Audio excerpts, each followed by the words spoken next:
And welcome to 4,000 and Counting. I'm Watty, and today I'm joined by my boy Ben from Zeropucksgiven. Ben, welcome to the show. You are going to be on the other side of the microphone this time round. Yeah, this is an odd one for me. I mean, you came on Zero Pucks, got 61 episodes ago. I'm going to say early doors, wasn't it? It was, Yeah, it was quite early doors. And it was weird for you being on the other side of the mic. So it's weird for me now. mate. I'm really happy for you. You like obviously you're growing to like 80 episodes now. You've stuck at it. You've been super consistent. The quality of the content's getting better. You're doing more interviews and stuff. I think it's great what you're doing for that NIHL One South League in particular. So yeah, congratulations, bud. Thank you, mate. Thank you very much. It's nice to have some other good podcasts around. Obviously, you got them 3-on-3 boys. They're doing their bit right now, which is awesome. I like the Yeah, fact they're that good guys there. they just don't give a fuck. They talk what they think, and Yeah. obviously, me being me, I like that. I like that they've got an opinion on stuff and they're not afraid to mix it in. What other sort of podcasts do you listen to? Obviously, we all kind of listen to each other's at some way or shape or form. But is there any that kind of stick out to you? Because I listen to Chicklets less and less now. I've found. I don't know why. I think I'm maybe mixing it up and listening to more of you boys. Yeah, I started off listening to Chicklets, and yourself, which is like when I came up with the idea for starting ZPG. And then I caught up with the 3-on-3 boys, but I don't watch a lot of Elite League. So that's kind of like my only little envelope into the Elite League is listening to them Just guys. listen to those boys talk shit. Yeah. Right. Yeah. But Scotty from 3-on-3 and me, we also do a podcast about boxing. Oh, do you really? Yeah, yeah. It doesn't, to be fair, we enjoy doing it. Not many people listen to it, but we enjoy doing it. Mate, I love boxing. Like that's right. That's in my wheelhouse. Yeah, So. well, that's where I came from. Really, I was more. I used to be a boxer. Well, inverted commas, unlicensed journeyman. But Yeah. But mate, it's in fact we talked to Daniel Amesbury. He's our latest guest before you on the podcast, and obviously we talk about fighting on the ice and we talk about fighting in the ring, and we're having a discussion about like how good it is for a transferable skill. You know, boxing into other sports, throwing sports, running Mm, sports, jumping sports. Like how much movement, how much core, how much coordination, how much strength, and moving front foot, back foot, transferring weight, like all these skills that you can learn in a boxing ring, hitting the bag, hitting pads, moving, sparring. You can transfer that to like so many different sports. yeah, I couldn't imagine throwing on the ice. To be honest, I with the couldn't imagine footwork and not. stuff. I couldn't imagine not. Like genuinely, I knew I wanted to do it like ever since I was a kid and I saw like fights. I was a fight nerd, like a straight fight nerd. I can't explain to you. And like me and my brother used to kick the fuck out of each other. Like legit. And obviously I'm 3 years older, so I'm expected to win every time, which up until a certain point you do, but then you don't. And that's why Ryan can chuck knocks. We practiced, and when I say we practiced, at the end of every 16s practice and every under 19s practice in Basingstoke, 10, 15 minutes, tie up, switch, throw, actually got some practice at it. So we wasn't intimidated to do it. Whereas I Mm. think now it's kind of been shied away from. And the problem is, like, especially in the league you watch, you shy away from it, you don't get any experience, and then all of a sudden you find yourself opposite Big Brando. Good Yeah. luck. Good luck with that. Who And and my episode with Brandon comes out tomorrow, actually. oh, good little segue there. I love it. I love Brando. He's a great guy. One of the very, very best. One of the most misunderstood players in the National League. Yeah, Everyone thinks he's a fucking dickhead and goon, and he's not. Like he's, he's he's just not. such a nice guy. He's super down to earth. He's actually a good player. He can definitely put points up in that league, and he's tough. But you go back to like something Amesbury said on the last episode. He said talking about like potentially doing like fight schools in the summer with AJ and like on ice, off ice stuff in the boxing ring, that type of idea. And saying to parents, I'm not teaching your son to be a fighter. I'm just putting a gun on his hip. Doesn't have Mm. to use it, but it's nice to know it's there. And I was like, it's just a really good analogy because even if you don't want to fight, if you know how to fight, that will help you in life. It will help you in sport. It will help you in definitely help you in hockey. What sort of transferable skills can you see from obviously your days as a as a bare knuckle or No, no, not bare knuckle. No, never bare knuckle, no? quite the opposite. Quite the opposite. Big gloves, 16 ounces. Oh, okay, some 16s, but even still, getting punched in the head's getting punched in the head. Oh yeah, some people like it, some people don't. I happen to love it, but It's weird, isn't it? Loving it. yeah, it is proper strange. I didn't think I'd like it, and I never took it up till I was 30. So I was Okay. because I played football for a lot as a youngster. I was speaking to someone the other day actually, Canadian British player who's out in Canada who should be coming to England next year. And I said, I'm one of the lost generation of hockey players because I've loved the sport since I was really young, but I was too poor and just a little bit too far away from a rink. Where did you grow up? Just outside of Colchester, so I was about an hour from Chelmsford, which is my closest one. So that's a good mission from, you know, 11 years old to 18 to see if you can Yeah, yeah. survive So and being then a hockey player. we're talking like early 90s. So the A12 wasn't what it is now. So getting to Chelmsford from where I lived was not easy. Single mum, two kids, loved the sport since I see the Mighty Ducks film, and Right, okay. just yeah, I just could never get a go in it. But I Have you started ever doing a little try a bit bit of of recce or anything after? no, I have been offered by the Chelmsford Reapers. And I've said, you know what? I think that would actually make quite an interesting sort of podcast episode or a YouTube video of me having a go. YouTube video over a podcast episode. Yeah, yeah, Yeah. yeah. So I mean, if you do me mic'd up, it would just be censored all over the You'd shop. just be fucking hell, man. Yeah. This is you following anyone else. Can you skate? Can you wheel around out there or what? I can skate, I can't stop because I've got no cruciate ligaments in my right knee. That's what the board's for, mate. That's fine. Yeah, so that's You'll be exactly all what the right. boards are for. You'll be all right. Yeah, if I try and do a hockey stop, I'm dislocating my knee and going to A&E. Maybe hockey's not the sport for you. Yeah. I mean, ligaments are kind of important in hockey. Mm. I know a fair few lads that have lost a few over the years and torn them, snapped them. Still, oh, it's one of them ones. Yeah, when I see the injuries going on now, like the Tampa He's not Bay supposed player. to be like that big. No, I mean, and in mine bent out at the right angle the way it shouldn't bend. So it's What yeah, happened there? How'd you manage that? football, big Of course it tackle. was. Yeah, foot planted. Someone came in, body went that way, foot stayed there. Knee instead of bending like that, knee went like that. Yeah, that gives me the fear because I've had a few mates over the years. So why don't you come down and play a bit five-a-side with us? I was like, mate, I love it. I'm 103 kilo. Mm. I plant my foot one way in the wrong direction. I was like, no, I need to be active. I could not train. That would drive me crazy. I need to be active for my job, for holding pads and stuff. I need to be able to move.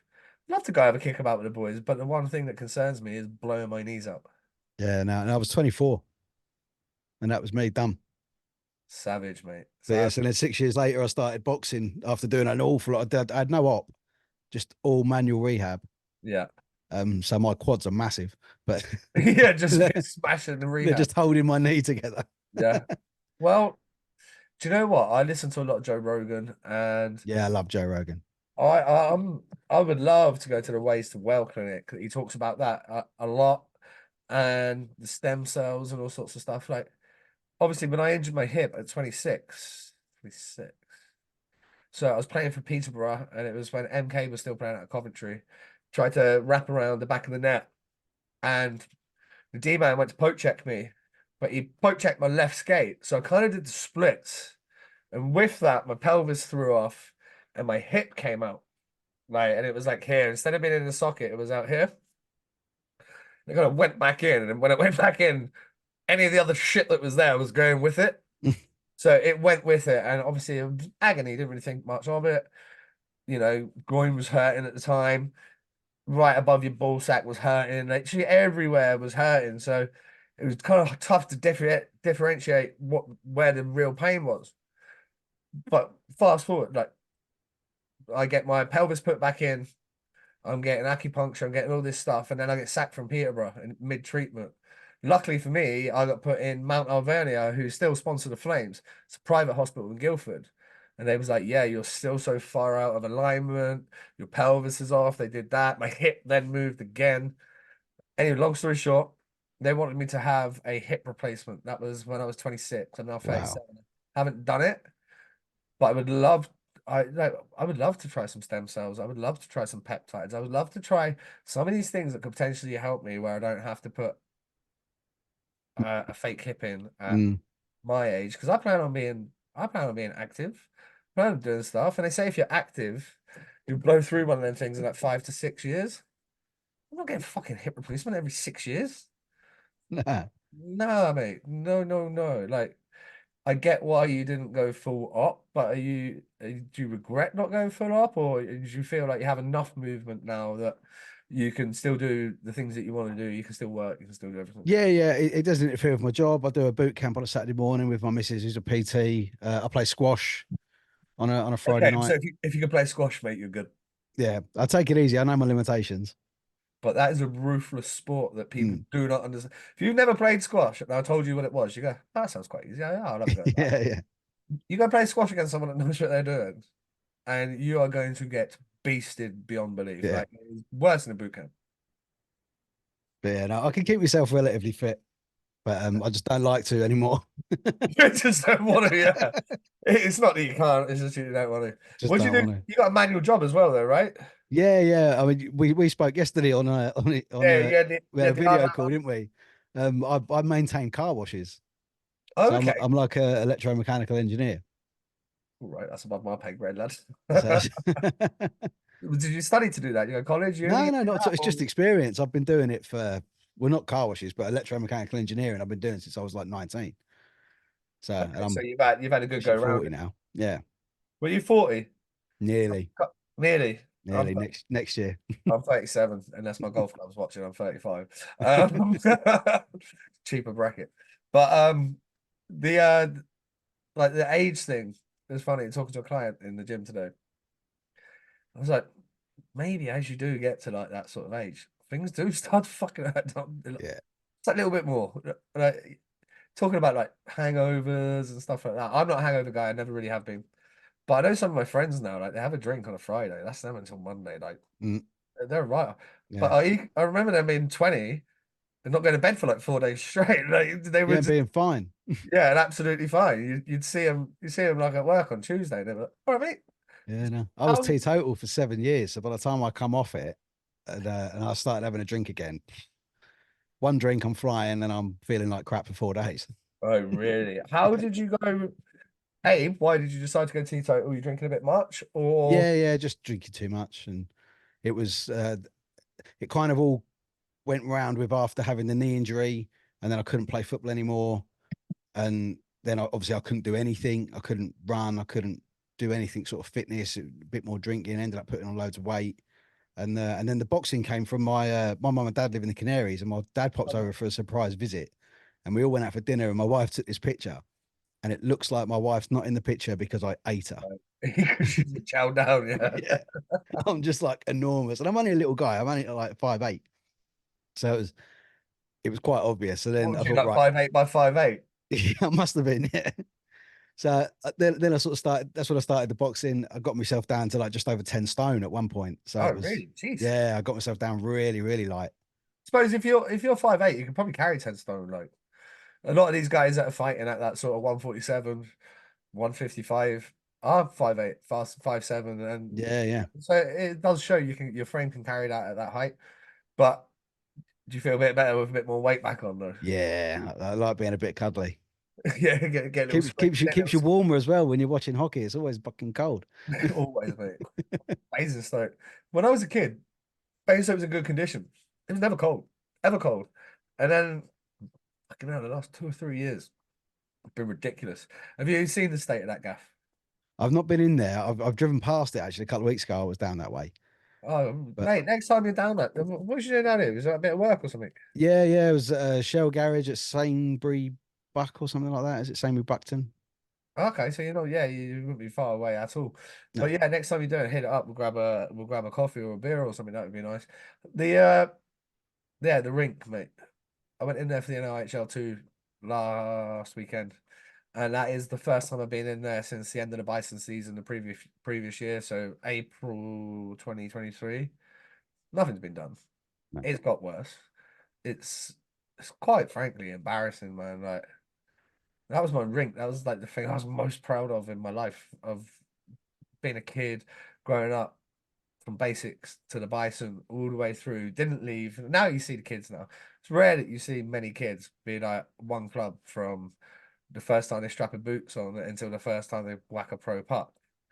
it doesn't really happen. They like Basingstoke kids go to Swindon, Guildford, they bounce around.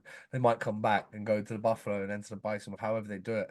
But it was rare, and that rink was producing good talent, and they've still got some guys that are coming through, but now they have nowhere to go because essentially they didn't maintain that ice rink. Yeah. Yeah. And there's obviously the news coming out of there isn't brilliant either, is it? They talk about a new facility, but I do feel for you. Mate, shit. Like it's literally on my doorstep. It's where I spent most of my youth.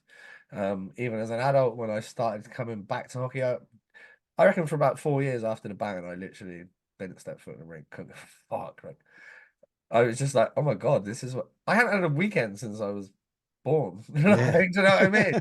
Like I genuinely every weekend was filled with ice hockey. I was coaching conference on a Friday night, playing Saturday, Sunday, and that was my life for I don't know. I started coaching when I was I was coaching basic 19s when I was like 15.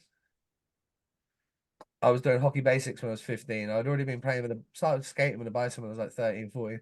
So just I've never had like Thursday nights or Saturdays. You know, the boys would go, Man U Arsenal, we go down a pub.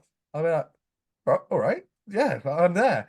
I haven't been able to do that. Like it's been so like for the first 4 years, I didn't really bother. But then when I went back, obviously Bainstoke's closest club, John Neville was great and really looked after me. Especially it was more when we started the podcast that I Yeah. wanted to kind of be back in and amongst it a little bit.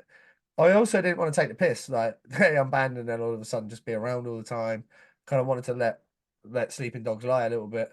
But getting back in that rink and then starting doing the podcast, it made me fall in love with the game again, which is awesome. And now I get to talk to fucking certified beauties like 2 or 3 times a week on here, plus non-stop on the phone. So you kind of feel like you never left.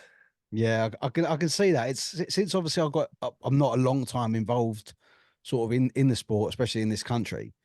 But from the time I have been in now, sort of like 3 or 4 years, the crowds are great, all the fans are great, all the players are just absolutely brilliant. They're they're so excited that they're getting this exposure.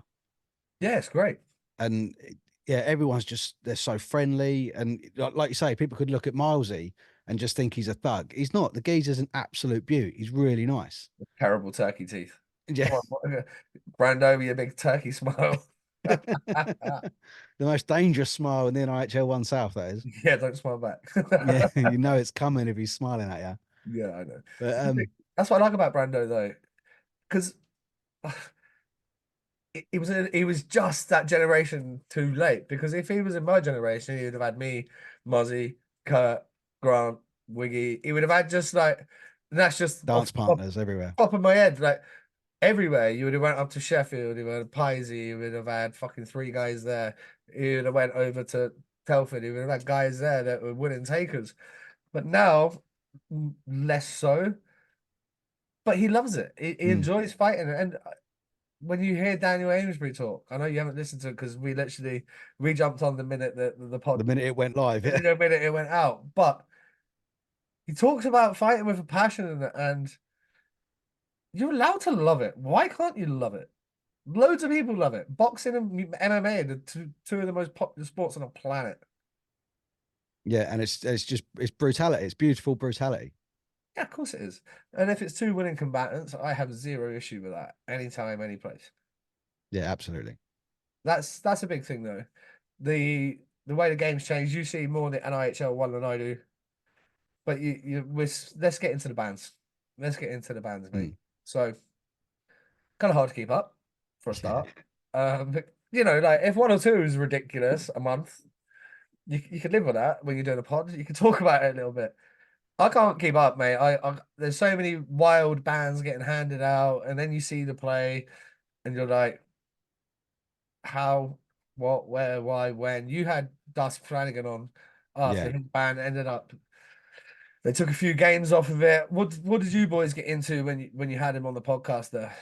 Well, we spoke about the incident and we played the video out as we were talking so he could sort of speak us through what happened. And as you guys said when you were discussing it with Morsey, if that's happened, if he's cross-checked him to the head, when they're in the box or on the way to the box, they're not going to be having a chat or Yeah, ice doing cream cones and anything. that on the way to the Yeah, box. It's not happening. nothing pleasant because you're going to have someone. The fight was justified because Llewellyn took a shot after the bell. So the fight's absolutely justified. I didn't see a cross check. I don't know what they were taking from that.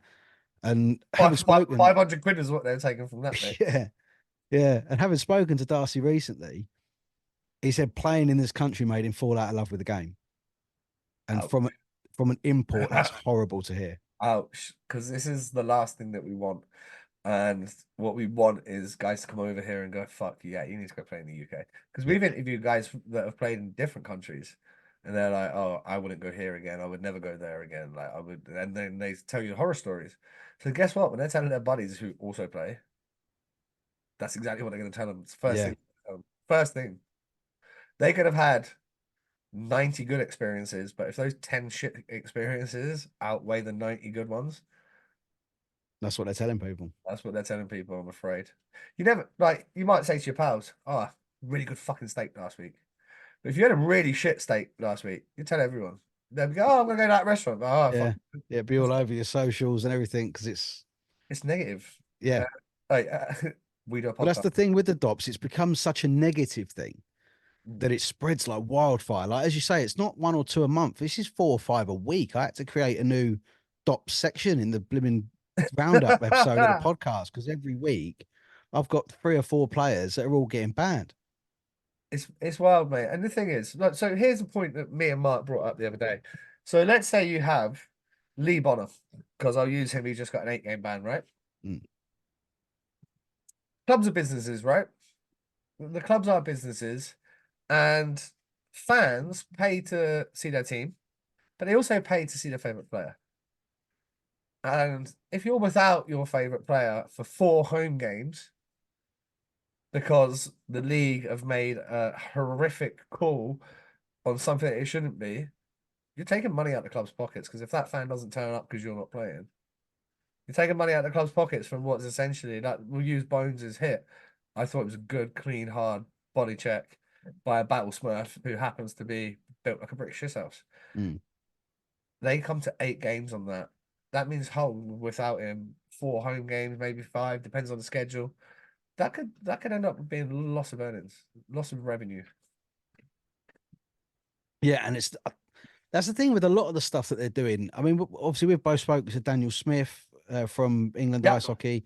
It seems like they've got a plan, but at the moment, What's it's it? What's it? Tyson says everyone's got a plan to get punched in the until they face. get punched Well, in the yeah, face. he's But saying they're getting punched in the face on the regular right now. yeah, and it's how they react to that, I think, because they're getting kickback off of DOPS. They've had kickback off of the playoff weekend announcement.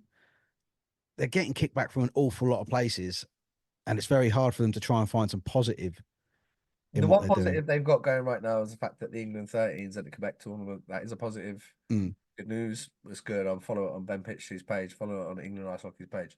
There is bits of good news, but if you're a national, you're non-elite. If you're a national senior hockey team fan, whether it be 1, 2, or the National League, the first thing that your major complaint's going to be about is Department of Player Safety right now. Now, Yeah, I know who they've employed for the job, and he hasn't quite got into power yet. He's going to wait, and he's going to put his plans in place over the summer, and they're going to be implemented. And if I'm not mistaken, and I'm not talking out of turn, hopefully I'm not. This might be me speculating, or he might have told me. I can't remember. Probably me speculating. But the tier system's gone. Like that's got to go. It's a fucking sharish. yeah, it makes no sense. You can't have a tier system. You have good people around you, and you have a group of people who you trust and who have been there before, and you have a conversation. And within that conversation, you come to a number, and everybody has to agree on that number, or it's a 80-20 split, however they ever find out doing it. But it's people that have been in there, it's people that have done it, they have experience, and it's not faceless, it's manned up by a man. And I'm not saying this to be sexist. I'm not saying it can't be done by a female because I've got a couple of fucking wicked females in mind that could run their shit out of this thing if you wanted them to, and they could. Like, trust me, I know some badass females involved in this game that could do the job. But I think the Mm. person they gave the job to is the person for the job, like the person, Yeah. What? and it's who they build that round is going to be the who he builds around himself. Sorry, is going to be the massive key to success. What do you think if, like, obviously, I know you trust my word, so I tell you, it's a very, very good appointment. Yeah. Yeah. So, what do you think needs to be done on the back of having a very, very good appointment?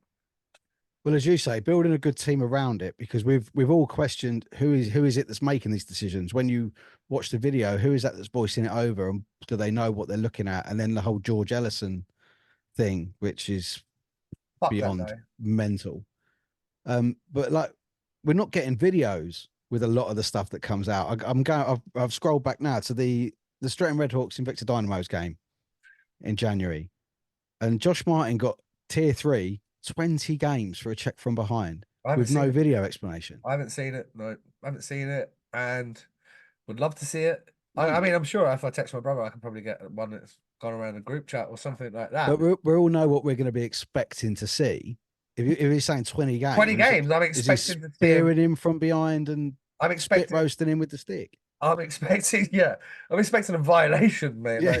Like he wants to skate from the other side of this, fucking butting them up the arse or something. Like for 20 games, like how 20 games and how I don't understand what they get to these numbers. Like that's half a season. Yeah. More, well, could be more than that. League season, 28 games. Yeah, 2/3 almost. I'm Yeah. not great at just over 2/3 actually. Yeah. Um, But piss take. yeah. It needs to be justifiable. You know what? Like he comes out in D zone, shoots a puck into their bench, and then skates and fucking jumps into the bench and starts wailing away. Give him 20 games. I'm fine with that. Yeah. There is no place in the sport for that. A hit from behind, which can happen in any game, any minute, any second, Yeah. anytime someone turns, anytime. You can't go 20 games unless you can guarantee that he went out and literally tried to break the guy's back. Yeah. I mean, because the guy, it was Gregor McCallan. He was, I think he was knocked unconscious from what I'd heard. But that can happen anywhere on the ice. Yep. You know, you're playing on a hard surface, surrounded by hard surfaces. It doesn't have to be, purposeful. It could be completely accidental. I think Saturday night, just gone at Chelmsford, James Lehman knocked himself out on the glass next to the bench. Oh, what, where it splits off? Yeah, Yeah. it's just complete. All he got was a tiny little nudge. It wasn't benched or anything like that, and it was just a tiny little hit. But he got injured and he didn't come back on for the rest of the game. It happens. It's that sort of sport. But then you're taking 20 games, and these guys at this level, yeah, They're they doing it might for be love, right? yeah, they might be getting paid. They might be getting their fuel covered or whatnot. They might be having a little help with a local job so they can stay local. They're doing this because they love the game. Don't make them not love the game and not want to play it. Well, I've heard many people, and not just Darcy, say they're falling out of love with the sport. And a big part of that is what the Department of Player Safety do. Mm. So I talked to my dad last week. Yeah, last week. And we were just talking about. I was like, I haven't seen my brother in ages. He was like, oh, I don't like. He technically lives at my mum and dad's, but he doesn't. He's with his missus most of the time. Do you know what I mean? Like 99% of the time. He's like, oh, I haven't seen him either. I was like, oh, you're not been going to watch any games really? And he went, well, I went and watched Slough, them playing Slough last week or the week before. He's like, so shit. Like he was like, none of the guys are like going in. Fuck, should I hit this guy? Should I not hit this guy? He was like, it's weird. Like guys are going like into corners now and being like, can I hit him? Can I not hit him? Can I hit? Fuck that. Like, that's not our sport. Every guy should be going in to finish every single body check that's there. And every guy that has the puck should be ready to receive a body check. And I think that's a major difference. These kids are coming out junior now, coming out NIHL too, and they don't know how to receive a body check. Like, No. they've not been taught, they don't understand, they have no experience. But now they make the onus on the hitter. Sorry. Onus should always be on the guy getting hit. Be ready to get hit. Keep your head up. If it's along the boards, keep into the boards. If they're coming straight at you, tough shit, get your stick up. Like that's going to get you a penalty, but it's going to save your teeth and it's going to save your jaw. Like just ways of the world when you're out there. And don't cut to the middle when, there's a big D man that likes to hit on the opposite side of the ice. Just things that you need to be self-aware of. You are going to get body checked. You are trying to limit the times that you get smoked. Yeah. Like you're Yeah. gonna get It's body a checked. contact sport still at the end of the day, isn't it? And it's Well, I heard a beautiful terminology.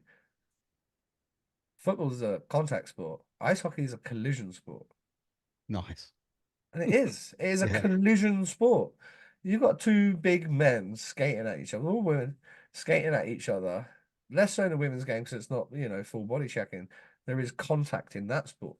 Whereas in men's, if you if you bump somebody that's, got their head up their ass, you're gonna make a very, very serious collision with them. But that is also fine because it's part of the game. Yeah. Let's not try and police out something that doesn't need to be policed out. Contact should be in the sport. Head contact should not. Body contact should be. Now, some of the penalties we've seen this year, they've been called hits to the head, even though the initial point of contact's in the chest or it's in the shoulder or something like that. These are the things that Department of Player Safety needs to leave alone. Yeah. If I hit you here and it comes up and hits you there, tough shit. It's tough shit. It is literally, that is what it is. You're playing a physical sport.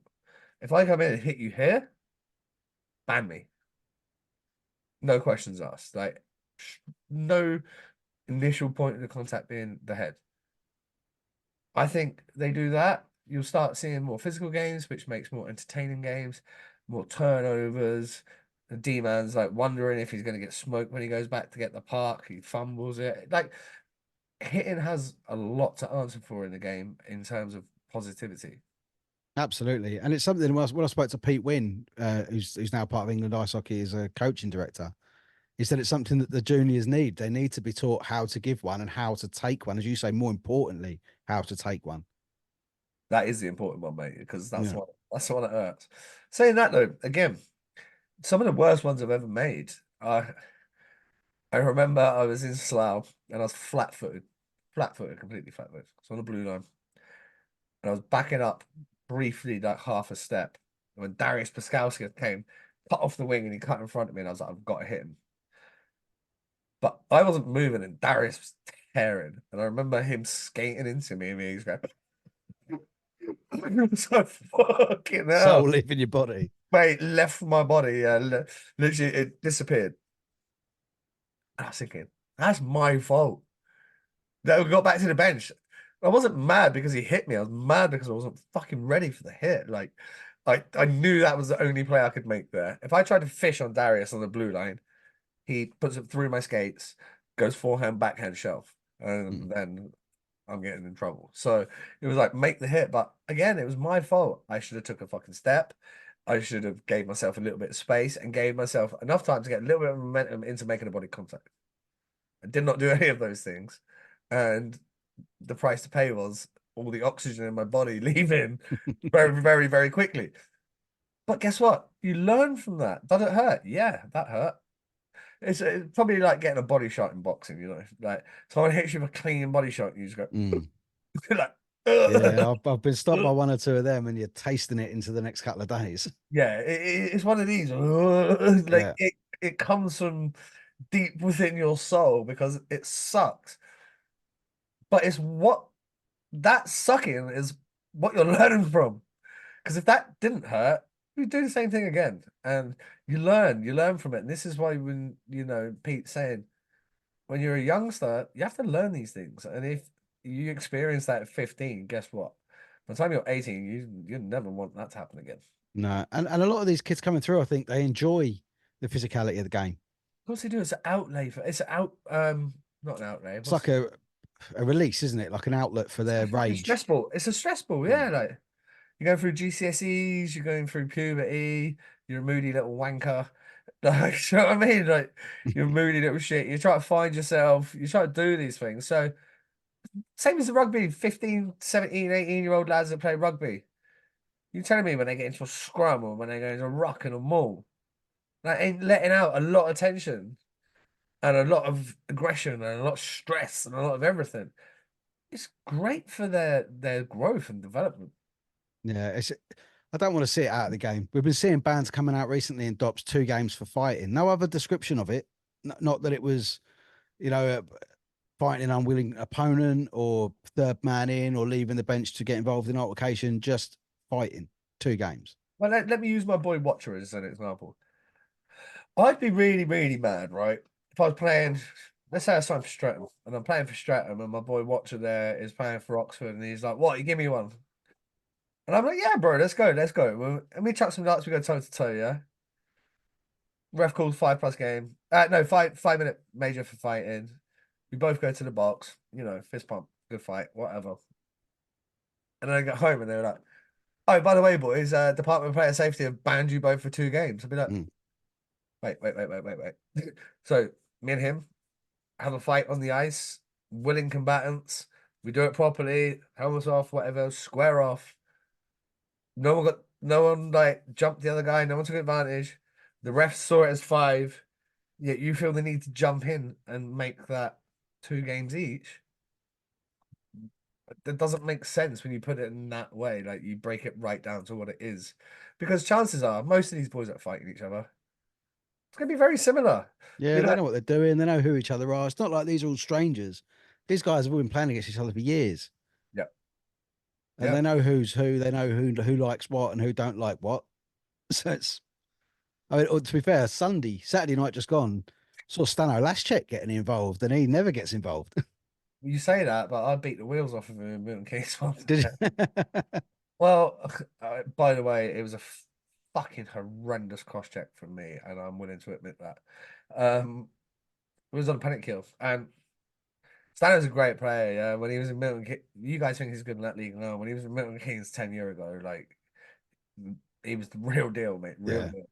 But he was chippy. He was a chippy prick. This was in and amongst it. And we battled before, and we never really got into having a square go. It never really happened. I never thought you would, being an import. And then one day when I was playing for Peterborough away in Milton Keynes, and everyone had told to it's rivalry, isn't it? It's a rivalry. I was like, all right, cool. I was just Bit going. like Brighton and Crystal Palace, one of them rivalries. Everyone's going, why is that a rivalry? Yeah, so it's a rivalry. Now, I mean, I'd always been on the M4, M3 corridor. So I've ventured up to Peterborough and I'm getting involved in this so-called rivalry. So I've got a bit of an edge about me. Do you know what I mean? I've got a bit of that edge about me, and I'm on good energy.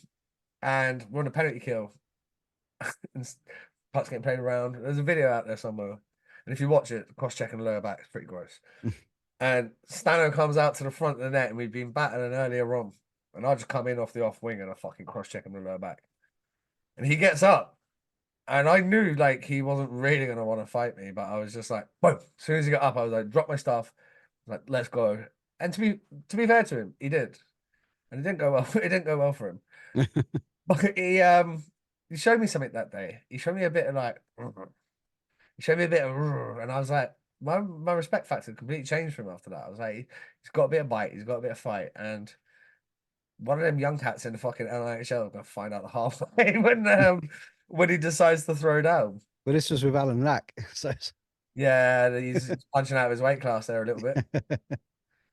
but it's so great to see actually these players in our league. And what I've said to a lot of people about it is because I think the gap is closing between the national and the national one, especially the one south.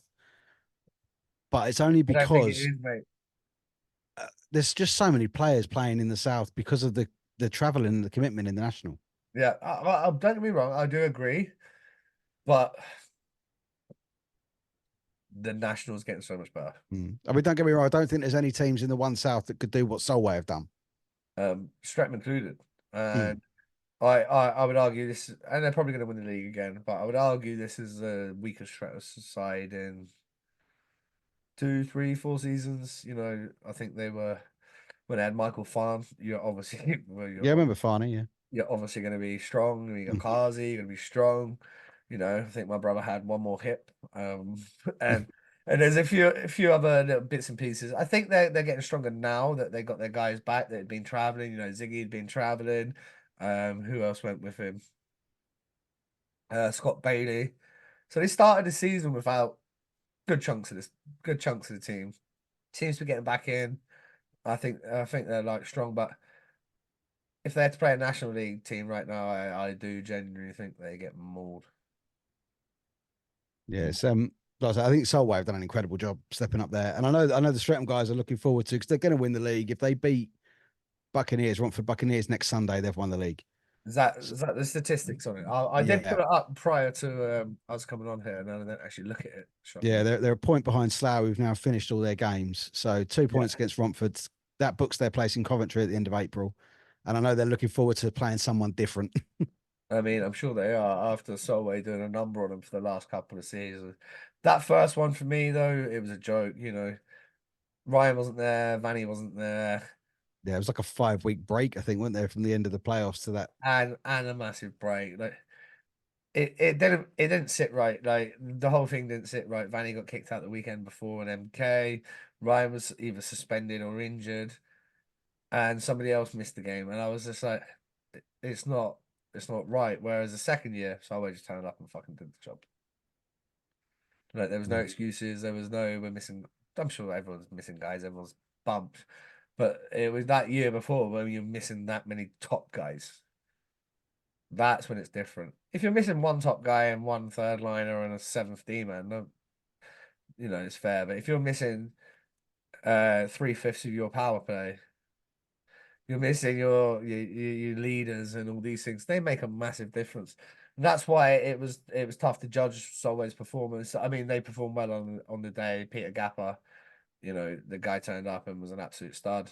This was last year. mm, He was a stud last year. And then, Solway have to make that tough decision not to bring him back. But then you look at how they've done it, and Dunbar's ripping it up.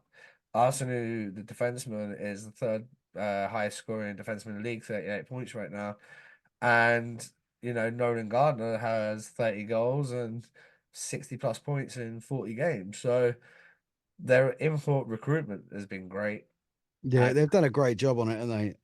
they've That's done a something I great think job of growing it. every fan in the NIHL One South always says, "Isn't it about time Stretton move up to the national?"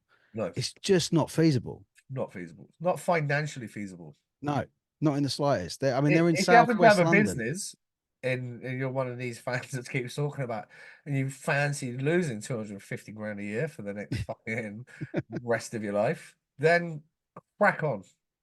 And I'm being generous. I mean, that's 250 losing.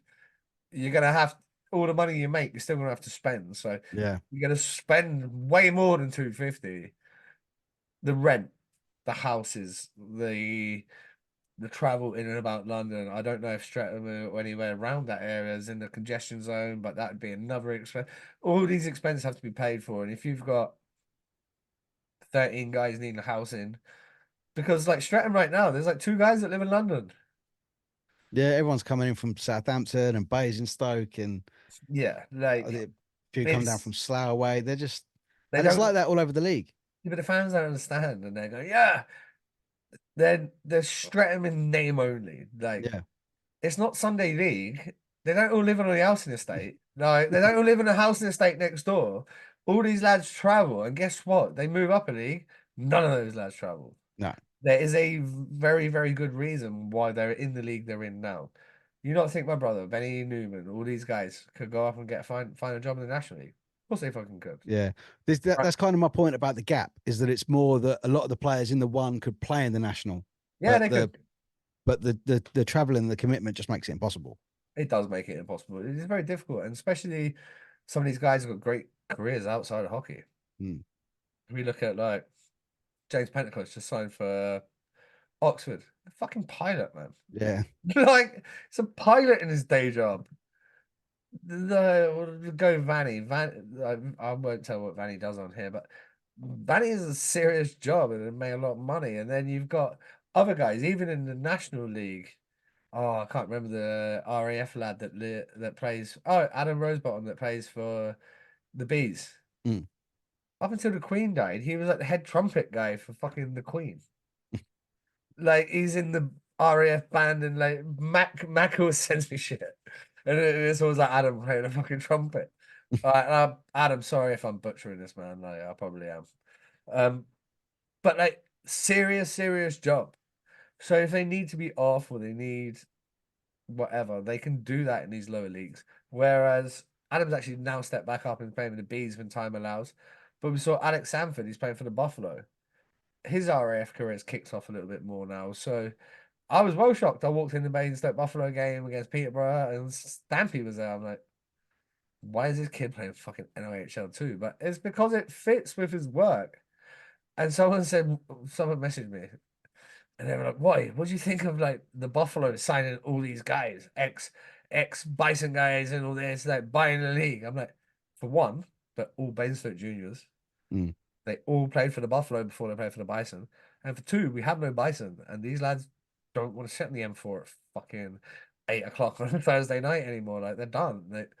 They want to do their day job and whack some pucks and drink some pints with their mates at the weekend. Like, Yeah, which is why with that sort of distance involved, that's why I mean we're surprised but absolutely thrilled that Chelmsford managed to get Jordan Lauday and Jay King. so, mate, I nearly signed there in the EPL. It was 111 miles door to door Yeah, it's a long old way out. twice because you got to come back. Yeah, You got to come back, and then guess what? If you're there Thursday, you got to be back Saturday or Sunday for a home game. yeah. I think a lot of the fans are aware. I They hope might so, not. mate, because it's a Yeah, they lot of might not be as commitment. aware as perhaps they should be. But these guys, they like I said, they've got full-time jobs. They've got young Kids, kids, maybe. missuses, yeah. You know, like Cliff always says, you know, at this level now, you might be able to take the missus out one night on a weekend, Yeah, it's you nice. know, to earn some brownie points. Because, as you said, you hadn't had a weekend since you was 11. So it's Yeah, that's how it was, mate. Like it's just how it was. You played Saturday, Sunday, yeah, and the older I got, I coached conference, so that was Friday. There is no more days, no, especially when you then would think like so when I was in Basingstoke playing in Swindon, I would coach the 16s and 18s on a Monday. I go Swindon on Tuesday and train. I coach the 16s and 18s on Basingstoke on a Wednesday. Thursday I go Swindon and train. Friday night I had conference. Saturday I'd have a game. Sunday I'd have a game. And that was that from fucking like September until April for my whole and adult life. yeah, it's madness, isn't it? Madness, mate. Like you don't think of it when you're in it. And then you're still trying to do some sort of day job alongside of it. And then eventually I'm running my camps and just like things that were going on. Like you were in I was in an ice rink just all of the time. I was never not in a rink. Yeah, And but it, what it's done with these guys putting in this level of commitment to play in the NIHL one rather than obviously the traveling and playing in the national, is it has made that division incredibly competitive and great to watch. I think it's mate, I've only saw one game this year, so our scouts on off. I'll and like I said to you off air. You're gonna have to take a lot of the time with this one when we get into the actual hockey talk itself because I haven't been there, so I can't judge. Previous years, last year and that, I've been to way more games. This year, not so much. But I did go to Oxford versus Slough this year, down in Oxford, 6-0 victory for Slough. Very impressed with the young Slough team, the way they skated. They had some good young talent. Those more boys, they're legit. A good chance putting up serious numbers. And then you got, you know, some of the young Basingstoke kids, Roman Kafka, Ollie Hemmen. It's good what Smits has done there. He's built a good solid foundation. And you said a minute ago, like they are currently top of the league, but Streatham have all these games in the front. They Mm, very gave a very good account of themselves. Just the whole league itself. I love seeing my old boy Ollie Broneman's back playing for Invicta Dynamite. yeah, I don't think anyone really understands how good he actually is. And before he's a year younger than me, so he's getting old now, you know what I mean? Like he's getting old. But if you could have saw him as a junior or when he played for the Swiss under 18 national team, we thought Kirky was good as a junior. He wasn't as good as Ollie Broderman.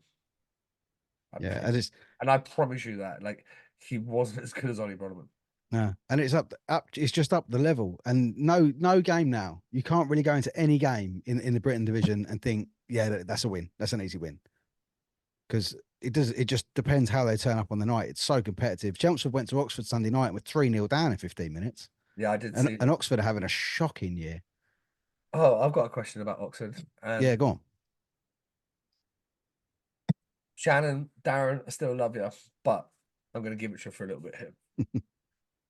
Who the fuck do you boys think you are giving like an apology video for losing to MK Thunder when you're only 6 points ahead of them and 5 games? They have 5 games in hand. Yeah, that was a tough look for me. You can't be coming out giving apology videos. I know they've since gone to MK and won recently. I think the weekend just gone here now. Yeah, But that would have been my team talk. I would have brung a fuck. I would have done the old school teacher thing. I would have brung in an old fat back telly, put it in the locker room, and I'd have just played those videos on loop while the boys were getting their kit on. It felt like a proper fuck you. I'd understand if like Leeds Knights lost to MK Thunder. Kieran Brown came out and went, "I'm sorry. No, I'm sorry." I felt they had no right to do that, and I was really disrespectful to MK Thunder. Yeah. Well, the thing is with the Thunder is that a lot of people have said about their position in the league. Chelmsford have dicked them this year. Streatham have dicked them a couple of times. Oxford themselves have put 13 past them in one game. Yeah, They're they're a team that they're a development team, obviously for the Lightning. They're also sort of a charity. They're the way they've set their club up. It's kind of run different to any other club in the league. They've got some good lads who work hard and they know their position in the league. yeah, But when they can get the Hamill brothers and the other Lightning lads that they've got on two makes a difference. ways, that's when they get their points. And Those it's Camel boys, I like them boys. They've got a bit of that old school about them. They got the grit. yeah, They got some balls and they got talent. And if you add that to an NIHL one team like MK Thunder, it's gonna make all the difference. yeah. But the thing is as well, you don't know really until you turn up what roster they've got. So if Yeah. you turn up and all of a sudden they've got these boys and you're not switched on, they'll beat you. Oh, they will. Yeah, Yeah. 100%. And it's the same we said with the Romford Buccaneers when the brilliant Anthony Russell from Banners on the Wall, we previewed the season. Yeah. And we said with the Buccaneers, they're so young, but if you turn up there and you're not 100%, they will turn you over. Okay. Yeah. And they've done it to pretty much every team this year, probably apart from Streatham. Let's have a look. I was just looking at the stats there. They've actually won 8 games and lost 11 regulation, 3 in overtime. So out of the 22 games they've played, they've taken points in half the games. So for a Yeah. very young roster, I mean, they're well cemented in the top six. They're currently 9 points ahead of Oxford with 3 games in hand. So they're actually in a very strong position for where they should be in the league. Slough, Streatham, Chelmsford, Swindon, and Victor. You would expect that to be the team battling out at the top, and Romford, are best of the rest so far this year. Yeah. And from where they sit now in sixth and Chelmsford sitting in third, as a Chelmsford fan, I need us to move. I don't want to play Romford in the playoffs. Well, I think you would rather play one of the other two that are down there. Yeah. It does suck that everybody makes the playoffs, and Yeah, there's no jeopardy. I think what I would like to see happen in future years is maybe the top team. So let's say Stratton win the league this year, which we expect them to. They get a bye into the final weekend, and then you lose the bottom team. If you're only going to have 8 teams in the league, there needs to be someone that doesn't make the playoffs. And I think by doing it that way, you have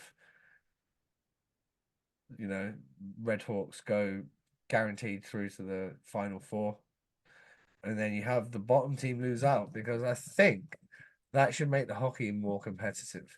Because right now you could lose fucking every single game and be in the playoffs. Yeah. That's not okay. No. And from what I understand, next year at the very minimum, Harrogate Huskies are joining the Britain. Yes, I think The, that's a huge add to the league. yeah. Les is a great guy. He does a good job. Huskies now have glass. They have good fans coming through the door. They can get a little bit of budget back from Ali Pally and get to spend it on some players. They can recruit well.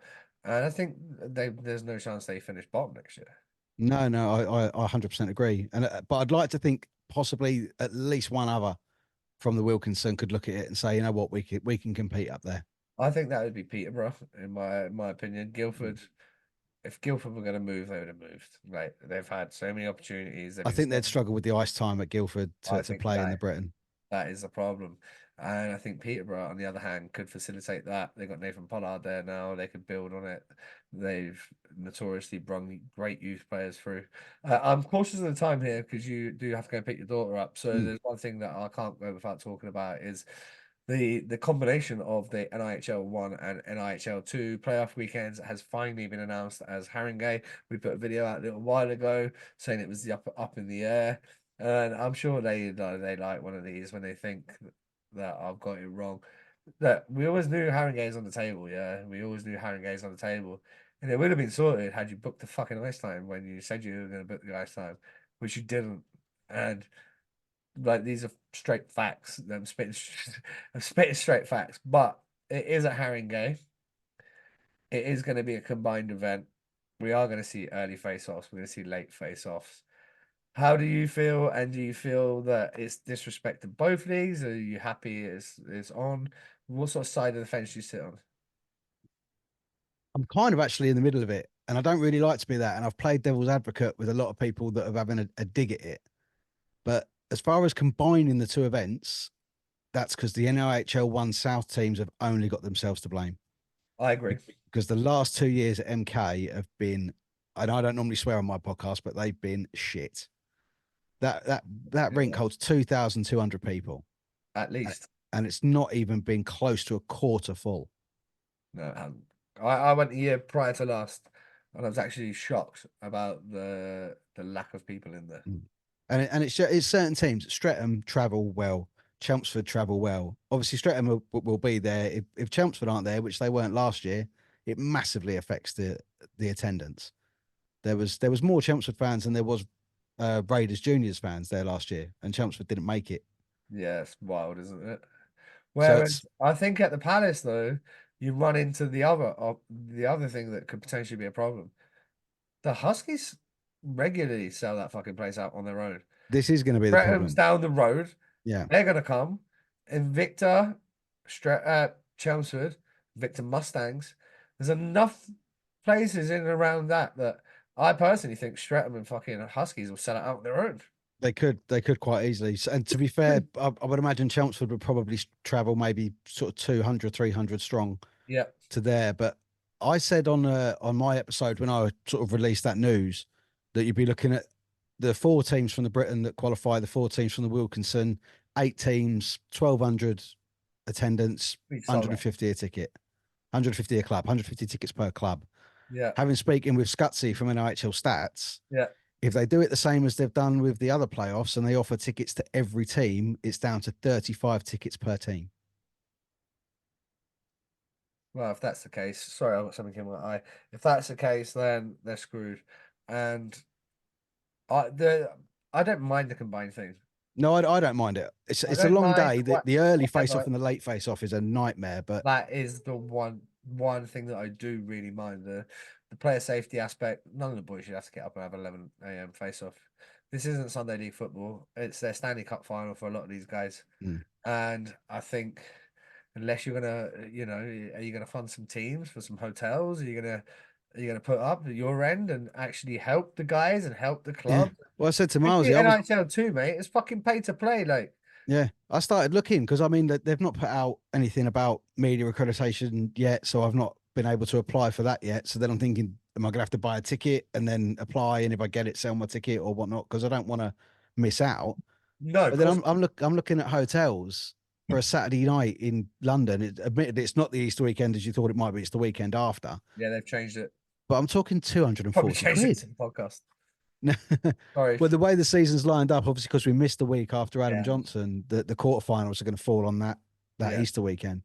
But yeah, 230 quid for a night in a hotel, and that's just me and my daughter because yeah, she's my videographer.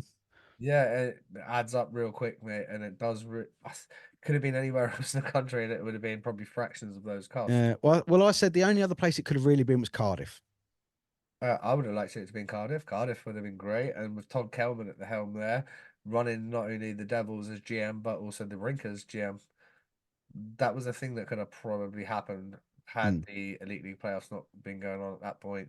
I think it's still regular season at that point because the Elite League playoff finals is 20th and 21st. So, mate, yeah. there is options. Bristol was obviously, excuse me, Bristol's the one they were talking about, and Stretton was actually mentioned in the mix as Mm. well. Well, I because wouldn't Bristol mind. won't be in the playoff group, will they? In the No, nationals. but that didn't matter. They were just going to use it as, same as the NIHL National do with Coventry. Coventry, obviously, in a different league. So I Mm.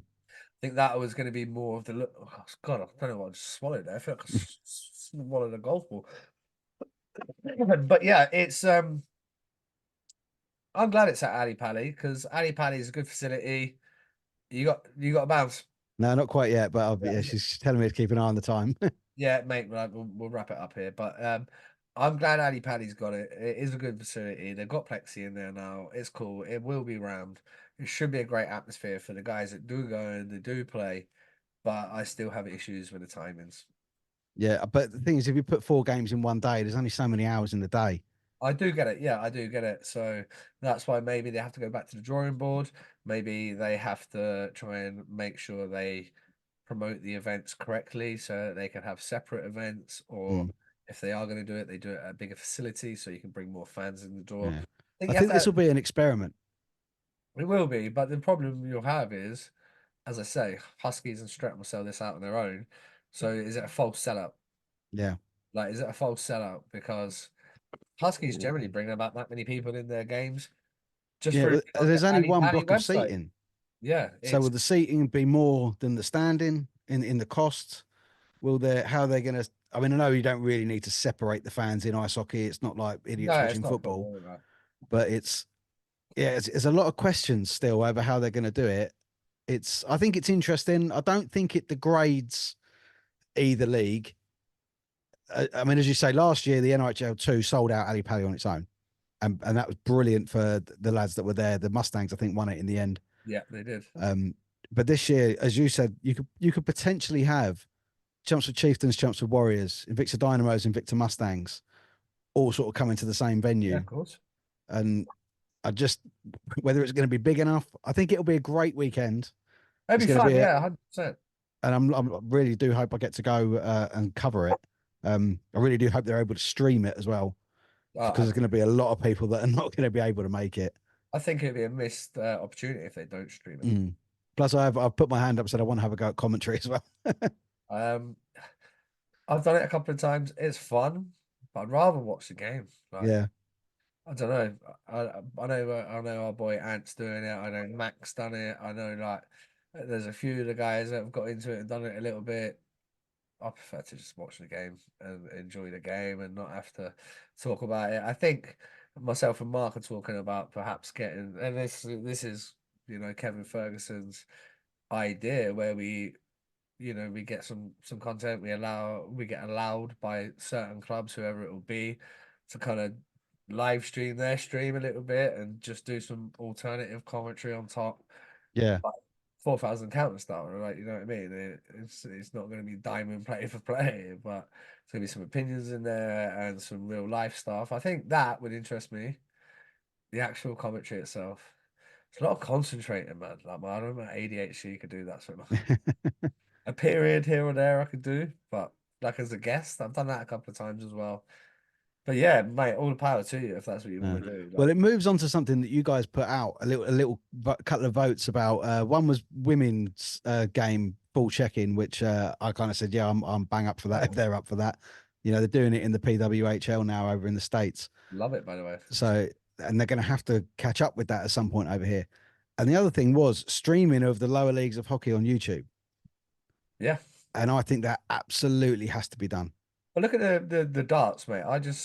The final went out in the first Pro Tour game last night. Luke Litter against whatever Cyril. Yeah, Ryan Sale. right. So, Aaron, hour and 50 minutes after it had been out, 325,000 views. Yeah. What? Yeah. What? I think That's fucking. That's like Mr. Beast numbers. Like you're smashing the shit out of the park. That if you put that on Channel 3 or anywhere else, 325,000 people aren't tuning in to watch it. no, no. YouTube's great for stuff like that, and it builds and it grows, and people can comment on it. You can interact, and Mm. And it's it, not hard. no, it's not It's hard. not hard to do. And I think, Well, we're doing it right now, so yeah, I think, are we live?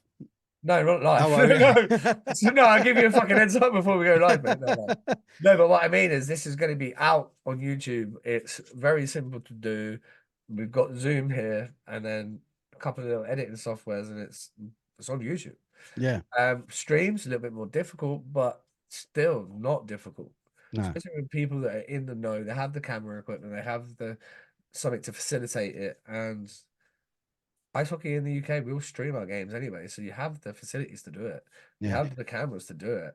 You have multiple angles. You have commentators. You have all these things that is right there in your wheelhouse.